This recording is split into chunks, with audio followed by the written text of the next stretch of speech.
తమ్ముళ్ళో, చెల్లెళ్ళో, సహోదరి సహోదరులు, ఇదే మనం చేయాలి.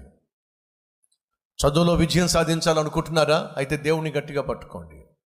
ఉద్యోగంలో విజయం సాధించాలనుకుంటున్నారా? ఉన్నతమైన స్థితికి, స్థాయికి వెళ్ళాలనుకుంటున్నారా? దేవుణ్ణి గట్టిగా పట్టుకోండి. నువ్వు చేసే వ్యాపారంలో, వ్యవసాయంలో, వృత్తిలో ఉన్నతమైన స్థితికి చేరాలని ఆశపడుతున్నారా? దేవుణ్ణి పట్టుకోండి. ఆయన మీ ఉద్యోగంలో, మీ వ్యాపారంలో, మీ వృత్తిలో, మీ వ్యవసాయంలో పార్ట్నర్గా ఎంచుకోండి. యవనస్తుడైనటువంటి హిజ్కియా దేవుణ్ణి గట్టిగా పట్టుకున్నాడు. అంతేకాకుండా మోషే ద్వారా దేవుడు అందించిన శాసనాలను చదువుతున్నాను. అతడు యెహోవాను హత్తుకొని ఆయనను వెంబడించుటలో ఎవరిని హత్తుకున్నాడు? దేవుణ్ణి హత్తుకున్నాడు. దేవుణ్ణే వెంబడించాడు. నువ్వు చేయాల్సిందల్లా ఒక్కటే, దేవుణ్ణి ఆశ్రయించు, దేవుని సన్నిధిని ఆశ్రయించు, ఆయన వాక్యాన్ని ఆశ్రయించు, ఆయన వాగ్దానాన్ని ఆశ్రయించు. దేవుడి జీవితంలో విజయాన్ని ప్రసాదించబోతున్నాడు. నమ్మిన